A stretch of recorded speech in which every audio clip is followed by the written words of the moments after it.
Welcome to Withdraw Consent. I'm Jack. Today I want to talk about optimism.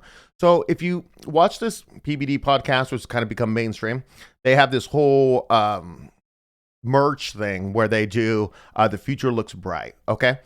And if you're them, maybe the future does look bright. If you're the immigrant from Iran who married, I don't know, white or Mexican lady and has these mixed race kids, and then the Jew sitting to the side, yeah, it's gonna go pretty good for you. And okay, the future looks bright for them. Now, if you look at it from my perspective, or possibly your perspective, the future does not look bright, right? The future for white folk in Europe, in any formerly predominant white country, the future does not look bright. Okay, so that being in mind, I'm going to try to pitch the idea that you should live optimistically, right? So you know that the future does not look bright. The future is probably going to be terrible, right? But if you were to embrace that and just become pessimistic, you doom your people, right? You have to live optimistically, even though there's no reason to be optimistic. Okay.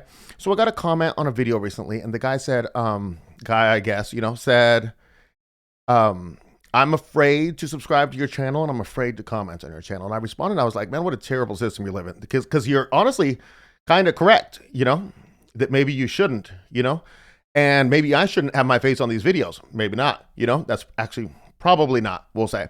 It's a risky move. But what I'm saying is, if I didn't feign optimism, I wouldn't be making these videos. I wouldn't have this channel. There would be no point. I would just give up and, I don't know, go play a video game. Former drug addicts would just go start doing drugs. Like, why not? You know what I mean? There's no hope. But you have to live like you're optimistic, Like, for example, my wife says, I tell her, all these stories about different things that I research and just how terrible, our government is, and all these different things going on around the world and in history. And she says, do you really want to bring a baby into this world? Absolutely yes is the answer. I'll feign the optimism and yes. And I'm going to give my kids all these advantages of knowledge that no other kids have, And then we have a son, and then it's like, she says again, now I've told her more in the next, 18 months, 2 years, whatever. And so she knows it's even worse than it was before. And she says, are you sure you want to bring a baby into the world? The answer is yes. The answer is we're not giving up. That's the answer, And we're not doing it because we're sure we're going to win. We're sure there's going to be a bright future for white folk 100 years from now, 200 years from now, 500 years from now. We're definitely not sure about that, right? But my point here is you have to feign optimism. You have to live your life optimistically. Now, I'm not telling that gentleman who made the comment to go comment on every video, dox yourself, put your social security, put your full first and last name. I'm not saying that. Don't do that. Don't do risky stuff. We still act with wisdom, but like maybe having this channel is not the most wise thing. But what I'm saying is you still have to go do the things. So for example, I was telling you in my previous episodes that I was getting a new job and this and that. And so I had to go down to Texas. And so, of course, I stop in Melissa, Texas at Buc-ee's. If you don't know about it, it's an awesome place. But I go there. It's Melissa, Texas. So it's outside of Dallas. It's, I don't know, maybe an hour away, northeast. And over 50% of the people there are not white. You just would not believe how many foreigners there. Like, English was not the primary language spoken in there, And you can look at that, or you could be in a situation where there's just Spanish is just the only language being spoken. You could be there and you could just be like, oh, and you could just go walk around, just be completely defeated, right? And then when they look at you, they're like, yep, we defeated them. Look at those white folk. We defeated them, right?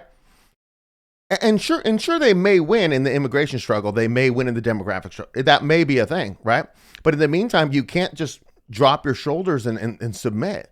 You have to hold your head up high, and you have to feign optimism is what I'm saying. And I think this is important, a way to live your life.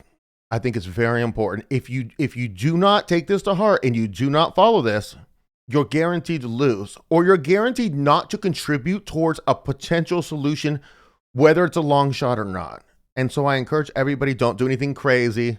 Don't give away your personal information online or anything like that. I'm not saying that. I'm not saying the gentleman who made the comment was wrong in any way.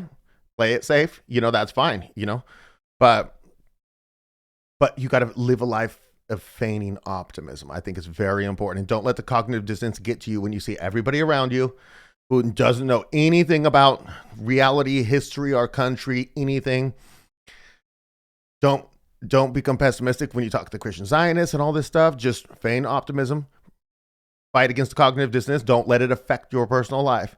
And that's what I got for you. I think it's an important point. Now, if everything comes off properly in a couple hours, I'm going to do some filming with Garen, and we're going to do a episode on the history of the Star of David, which is something that I want to look into for a long time. So that'll be Wednesday's episode. If this comes off, it seems like it's going to happen.